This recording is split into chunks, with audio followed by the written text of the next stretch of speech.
If you enjoy Lamplighter Theater, we have something very special just for you. For me? For you.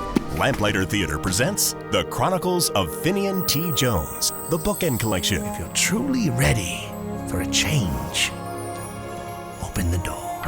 As Finian invites you to the Exploratorium. Ride Rollo, the rolling ladder. First we clear the tracks, next we pull the lever, and then we jump on. Now hurry! Go, Rollo! Plus the Everleader, the Defibrillator, the Excavator.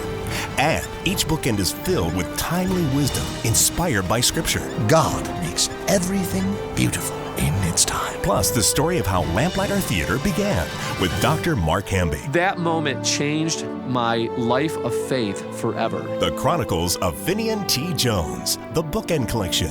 Go to lamplighter.net, lamplighter.net. And now, Fastened Like Nails with Dr. Mark Hamby.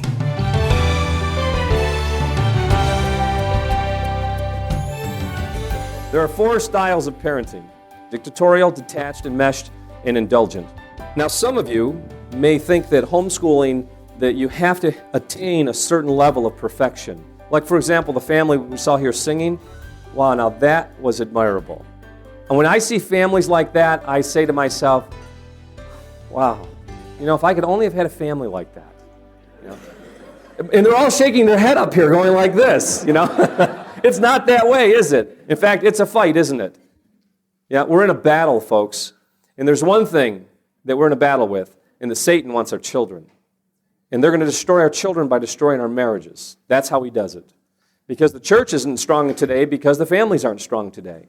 And so we've got to help our families to be strong. But one of the most important things that we've got to realize is that we're all in a battle. Every square inch of ground that we capture is done on our knees. It's done by the prayers that David prayed in the book of Psalms, where David said, my bed is a bed of tears and anguish, and I cry out to the Lord. One of the themes you'll find in the book of Psalms, and by the way, the book of Psalms, if you're ever looking for counseling, the very first sentence in the book of Psalms is, I will not walk in the counsel. It appears again in chapter 2. It appears again in chapter 5. It appears again in chapter 9. The word counsel is there. The book of Psalms is a counseling book. That's the greatest counseling book you'll ever find. But what I find in those prayers is that here's a man of God, David. In Psalm 3, does anyone know what Psalm 3 is about? Psalm 3 is about Absalom, his most beloved son, betraying his father, wanting his father dead. And so you have Psalm 1 that talks about hide the word in your heart, and Psalm 2 talks about love the Son, kiss the Son, or he'll be angry. This day I have begotten you. So Psalm 1 is about the Word, Psalm 2 is about the Word become flesh, and Psalm 3 gets you right into the most hurtful things in family: children rebelling against their parents. And so David starts right off in the book of Psalms showing us what real life is all about. Whether you're homeschool or not, one of the things that you're going to face is you're going to find hurt in the midst of family. Because it's going to be there, because we're all sinners by nature, and we're all trying to figure things out, and most of us don't have it all together. I really didn't start maturing as a dad until my son was 15 years old. And at 15 years old, he said, Dad, when your life lives louder than your words, I'll start following you. I was a dictatorial dad. I was dictatorial because dictatorial people are always insecure people. We don't like things happening around us that are out of our control because of our insecurity. So the more we put control, the farther we drive a wedge between ourselves and those we love the most. My dad was a dictatorial father. I listened to what he had to say. It worked for me. It's interesting. I was a very obedient child. I wasn't raised in a Christian home, but when my dad said to do something, I did it. Never talked disrespectful. But my son Jonathan, he was disrespectful. And the more he was disrespectful, the more pressure I exerted on his life. The more boundaries, the more confinement I gave him. And the more boundaries, the more confinement I gave him, the more he rebelled. Now, I also have 2 other children, Jennifer and David. Jennifer's an angel. She loves the Lord. She's been mission-bound since she was 3 years old. She just loves the Word. She loves the Lord. My son David, I should have called him Isaac because he laughs all the time. And we have a great relationship. Now, how do you have 2 children like that and 1 child that is always in your face, rebellious, and disrespectful? I must have picked the wrong kid up at the hospital. That's the only thing I can think of. And I'll tell you how you get a child like that. God gives them to you. God does it because God says that's the only way that I'm going to be able to grow you up. And so parents that face difficulty in parent-child relationship, that's a blessing. If I didn't have my son Jonathan, I would not be where I am today because he made me come face to face with who I really was. Now, that is something that we all must do. And if you're going to continue to go the direction of the dictatorial parent and think that you always have to have things in control, it's got to be your way, and you don't exercise humility, when your children leave your home, you've lost them. They're not coming back. They don't want to come back because there's nothing to come back to. Do you remember the son in Luke 15, the son that went and said, I want the inheritance? Can you imagine your child at 16 years old saying to you, number one, I wish you were dead. Number two, whatever money I got coming when you do die, I want it now. How many would give their child the inheritance while you're living and they say in your face, I wish you were dead? Because that's, by the way, what he was saying in an ancient Near Eastern setting. When you ask for inheritance while the father's alive, you are basically saying, I wish you were dead, I hate your guts. So if a child did that to you at 16, how many would be willing to give them the money? I can honestly say that today I would do it. In fact, my son Jonathan, when he was 16 years old, the two of us got together and we decided he wanted to get a car, and he got a Honda Prelude, and I gave half the money, and he gave the other half, his $1,800 I gave, and it was exciting. That was my moment of helping my son forward. It's 6 months later, he got tired of that Honda Prelude, and he wanted to get a 944 turbo Porsche. And he wanted me to co-sign the loan. And I said, over my dead body, never. And so he got my rich brother-in-law to give him the money. And he did it. I was ticked at my brother-in-law. Okay? Then, 4 months later, after that, he wanted a Mitsubishi 6000. Okay?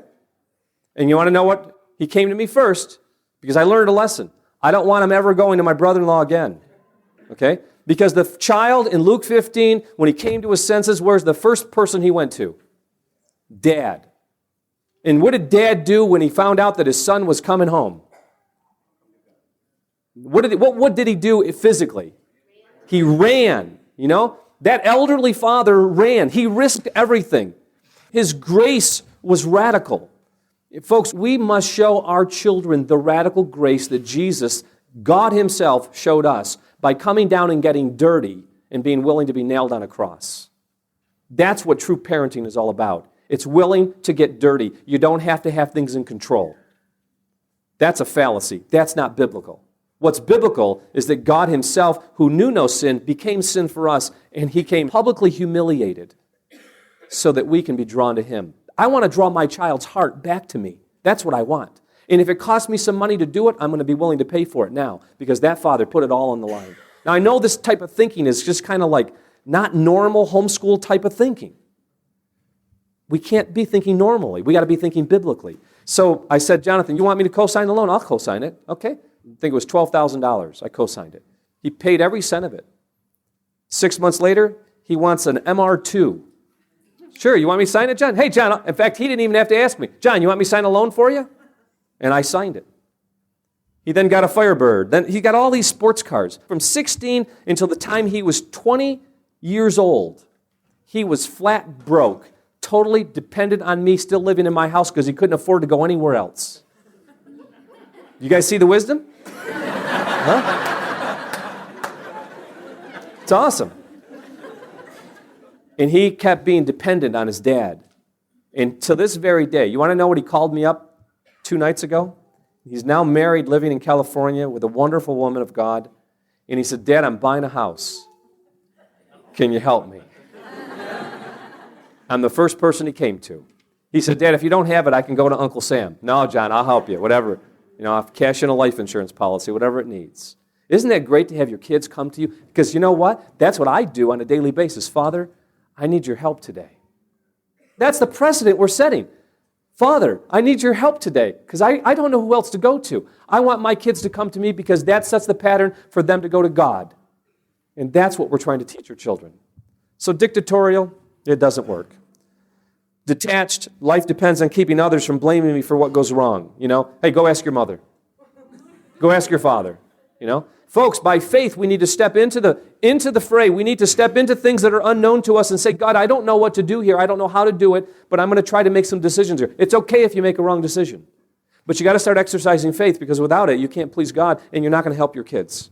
Enmeshed, life depends on convincing others they can't live without me. Sometimes if you were abused as a child or in your teen years, you go carry that into your adult years because you never got it taken care of. And what you do now is you overprotect your children because you don't want them to suffer the same type of possible abuse in their lives. So you overprotect. That's the worst thing you can do, because when you overprotect your children, you actually place in them a void that puts them in situations where they themselves will receive the same type of abuse. They become susceptible because of the void that's created in their life because of the overcorrection or the overprotection. In homeschooling, there is a real danger there. Folks, don't get mad at me, but sometimes we leave the church for the wrong reason. Because we don't want our kids to be around all those other kids with tattoos and earrings and every square inch of their body, and so we pull away. But Jesus didn't come to heal those who didn't need a physician. He came to those who were sick. And so the real gospel is reaching out to those folks that have needs and bringing them into our homes and into our churches. If our children aren't strong enough to handle it while they live in our home, they're not going to be strong enough to handle it when they leave. So now's the testing time. And then indulgent, life depends on indulging others so that I'll be accepted and appreciated. Adolf Hitler, by the way, was raised by a dictatorial father and an indulgent mother. These 4 quadrants create 4 quadrants of children. The dictatorial parent produces a dutiful, compliant child. Life depends on convincing others I'm someone I'm not. I see this in the homeschool arena so much because these children look so good on the outside, but on the inside, they've never really been connected with Jesus Christ. They've never really been connected, grappling with their own sins. Now, let's just pause for a moment. Now, most of us here in this room are adults. Now, I don't know about you, but I have to fight for my spiritual maturity. When I sin, I have to come before God, and I've had those moments where I've had to cry out to God and say, God, you got to change me. Something's wrong here. Now, if I have to do that as a 50-year-old, how much more slack do I need to cut for my kids who are young and they haven't even experienced those times where grappling over their own sin and their own deficiencies? And so we who are becoming healthy need to allow our children, cut them some slack, because that's what Psalm 103 says, by the way. It says, as a father has compassion upon his children, so the Lord has compassion upon us. He does not deal with us according to our sins. If he did, we'd be dead. But as a father has compassion, you know what the word compassion means in Hebrew? I love this. It's the word for a mother's womb. Safe and protected. And that's the type of compassion our children need. I had a mom one time, she said, Mark, all I could hear you saying was, err on the side of mercy. For me, for 15 years, and my children, my parenting skills, it was you're guilty until proven innocent. Why? Because I knew how I was as a child. Don't parent your children based on how you were as a child. Believe your children. Trust them.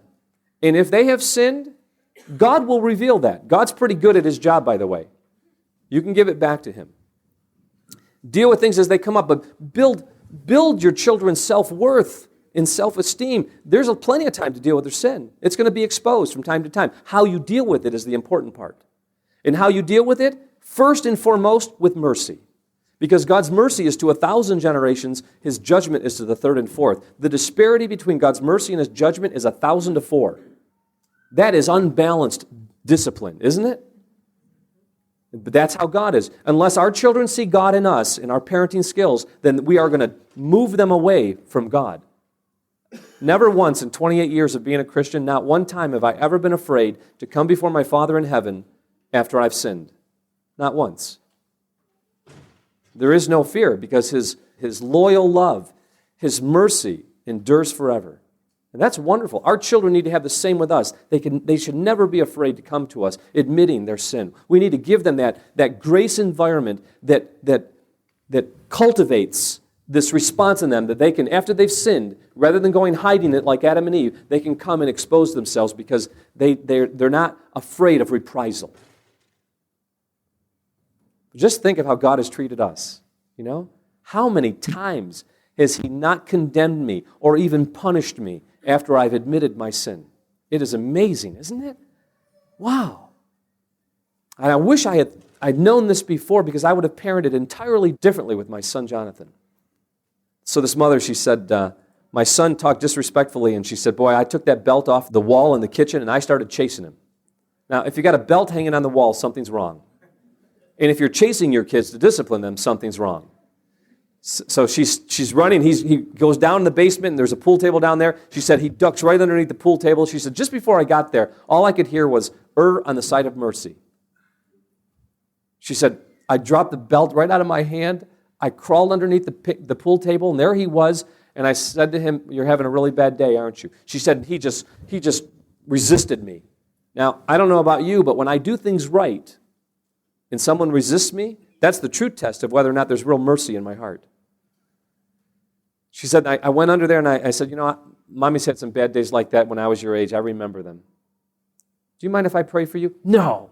Just still resistant. She said, that's okay. I'm just going to pray anyways. And she just started praying, and she just started talking to the Lord about how sorry she was for not being sensitive to her son's needs and making him be afraid. She started confessing her sins to God as her son's listening to, not, Lord, would you help my son realize how naughty he was? And all of a sudden, he crawled over to his mom and put his arm around her and his head on her breast. And she kept praying. She said, and she's praying. She said, he's kind of whimpering, and I'm crying. She said, next thing I know, I'm hugging him. And she said, Mark, she said, it was amazing. She said, because there I was. She says, no belt in hand, no discipline, no punishment, and I had a son that was restored. She said, that's really what I wanted in the first place. In all this time, I've been trying to beat it out of him. Now, there's a time for punishment after mercy's been exhausted. And we're not dealing with different ages here. When you got little children, 2, 3 years old, you want them not to touch the stove. Of course, there's a time that you just, first-time obedience is necessary. But as they grow, there's a time for them to start catching what God's mercy is all about. And they need to see it from us. So this dutiful, compliant child sometimes isn't a very good child to have. Just because they do the right thing, say the right thing, and obey it, that may be because they're afraid. I want my children, more than anything else in this world, I want them to be willing to fess up. I want them to be willing to take the mask off and say, these are my insecurities. This is where I'm afraid of. These are the sinful tendencies that are in me. Because if they are unable to express that before mom and dad, they will not express it before God. And when they go into a marriage situation, they'll continue to live in hypocrisy. And so it's a very important time of life for them to take the mask off. And if you can't do it inside the family and the home, where else in the world can you do it? There's no safer place. There shouldn't be any safer place. I was in Florida at a Presbyterian church, and at the end of the message, the pastor and his wife came forward on their knees, crying out to God, confessing their sins. And I watched 99% of the rest of the congregation follow them. Why? Because when someone is willing to expose themselves and humble themselves, others are willing to follow. And the only way that our children will follow that pattern is if they see it in us. You've been listening to Fastened Like Nails, a presentation of Lamplighter Ministries. Our mission is to make ready a people prepared for the Lord by building Christ-like character, one story at a time.